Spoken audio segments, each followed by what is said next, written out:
queria saber se você quer comentar também essa questão do manganês, que é extraído ilegalmente ali no Pará, e depois, a partir de notas ali, eles conseguem transportar e exportar esse produto. A gente sabe que existe, inclusive, um incentivo por parte do governo Bolsonaro para que essas explorações ilegais aconteçam aqui no nosso país. Eu posso comentar brevemente, porque eu estou no meio de uma reunião e saí para atendê-los, mas é o seguinte, eu acho que isso está no conjunto de um outro contexto muito complexo do Brasil. O Brasil está se metendo numa situação que depois fica muito difícil de convencer que nós estamos no caminho certo. O que eu estou dizendo? O Brasil não só está explorando garimpo ilegal, tá? O Brasil tem uma lei de garimpo que rege a atividade garimpeira no país, e terra indígena é crime, como eu disse, e essas concessões de lavra para garimpo têm um tamanho, até 50 hectares, se não falha a memória, e isso vai a 5.000 hectares. Você tem denúncias aí de garimpos com 5.000, 4.000 hectares, com contaminação de rios, contaminação de populações indígenas, etc. O outro lado é o Código de Mineração. O Brasil é um país importante com reserva de minérios, com empresas de mineração em todo o país. O Brasil é um grande exportador de minério de ferro, como você sabe, vindo de Carajás. Isso significa que nós estamos nas cadeias internacionais de commodities de mineração. Tá? O que significa também dizer que isso faz parte do PIB brasileiro, da geração de emprego, de atividades formais, etc, etc. Essas pessoas que estão cumprindo a lei, ou essas instituições que cumprem a lei, disputam mercados competitivos, tá, no mundo todo com outros países. Quando você vem com uma notícia dessa, que a mineração, a atividade de mineração de manganês, está sendo feita no Brasil, na Amazônia, em áreas ilegais, isso pode gerar uma contaminação de credibilidade do Brasil junto aos mercados internacionais, e você pode acabar sendo submetido, tá, a uma situação que é uma situação que a gente chama de barreiras não tarifárias, uma situação que o Brasil começa a se exigir que você comprove adicionalmente a sua atividade que já está consolidada, que é competitiva, etc, etc, em função daqueles que fazem os malfeitos. O que é isso? Você poderá estar afetando a credibilidade do Brasil no mercado internacional de mineração. Tá? O que é mais louco, se eu posso usar essa expressão, é que, pela notícia de hoje, isso é feito com emissão de notas fiscais frias.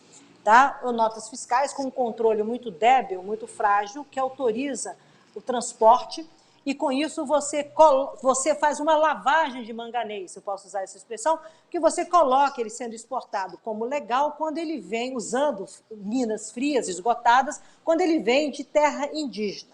Isso é nitroglicerina pura para as pessoas que querem criticar e, obviamente, impactar a competitividade do Brasil na área de mineração. Então, eu chamo a atenção porque é mais um crime sendo praticado em terras indígenas, com a conivência, possível conivência de autoridades públicas, tem que investigar isso profundamente e entender o impacto disso na atividade de mineração sadia, regulada, competitiva, importante para a geração de empregos no Brasil, que faz parte do PIB brasileiro, que exporta riquezas brasileiras e que não faz parte dessa pactuação ilegal. Então, mais uma vez, isso mostra que está havendo um momento no Brasil, nos últimos anos, particularmente nos últimos 3, 4 anos, em que você está contaminando as cadeias formais de exploração, de mineração ou de commodities agrícolas, da pecuária, etc., com o crime. Tá? Isso está acontecendo no garimpo também. Tá? O garimpo ilegal de ouro contaminando a produção de ouro no Brasil. Tá? A questão de diamante é a mesma coisa. O Ministério Público denunciou isso com as notas fiscais, com o transporte, a lavagem de ouro no Brasil, e o Brasil exporta. Então, quem está comprando as reservas brasileiras de ouro, quer dizer, as denúncias, o relatório do Ministério Público Federal sobre isso é de uma riqueza e mostra, inclusive, a falha do sistema de controle que nós temos hoje, envolvendo até o Banco Central do Brasil. Então, me parece que isso é mais um sinal importante da capacidade de fraudar que existe hoje na Amazônia. A capacidade de fraude na Amazônia é algo impressionante. Me parece que está saindo do controle. As autoridades não estão, as instituições públicas não estão operando como deveriam estar operando, porque esse tipo de situação sugere que tem afrouxamentos nos processos de controle do país, ou seja, requerem aperfeiçoamento do controle público, requer uma leitura mais estratégica de interrupção do que está acontecendo, uma avaliação clara da magnitude dessa denúncia do manganês, que tem o mercado aquecido pela China, por outras demandas internacionais. Denúncia de exploração de manganês em terra indígena não acontece só agora, já tem, você fizer uma pesquisa, isso tem, 2021 teve denúncia assim, 2020 teve denúncia assim. Agora, dessa maneira, veio de uma sofisticação do crime, porque você pega minas oficiais desativadas e esquenta o manganês a partir daquilo que foi já desativado, ou seja, é um crime dentro de outro crime, se eu posso fazer essa imagem.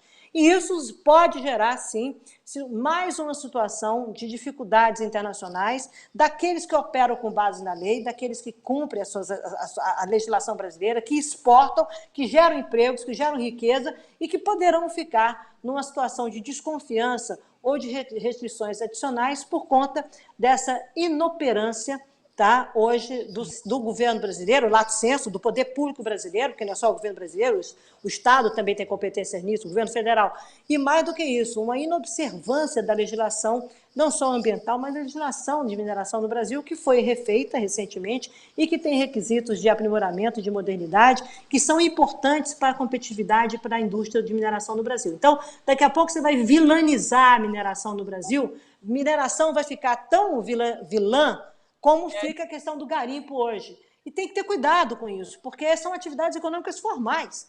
Então, não é possível que as pessoas no Brasil tolerem viver nessa situação limite entre o ilegal e o legal. O que é ilegal tem que ser banido, o que é legal tem que ser modernizado, aperfeiçoado.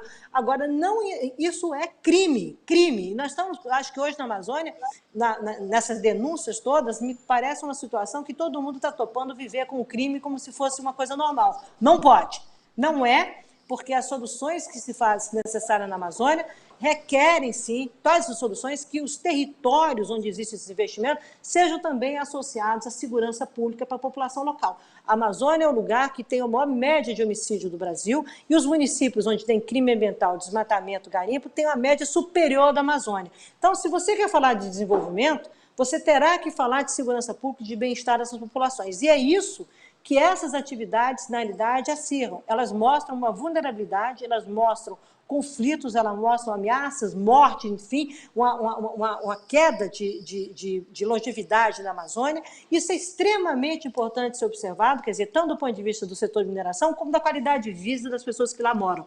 E nós estamos ameaçando com isso a qualidade de vida dos amazônicos. Isso é inaceitável, incabível, tem que ter uma ação dura, contundente de coibir, para que as pessoas possam, o negócio, a economia possa prosperar com base na legalidade. Fazendo esse tipo de coisa, o Brasil vai ficar cada vez mais para trás, o Brasil acumulará cada vez mais desconfianças num setor que é extremamente sofisticado quando ele é bem feito, e ele tem condições de ser bem feito, e um setor estratégico para um mundo descarbonizado, porque nós vamos precisar da mineração para lidar com as soluções tecnológicas de um mundo que vai ter que lidar com a questão climática. Então, é um retrocesso duas vezes. Você tira o presente e você rouba o futuro.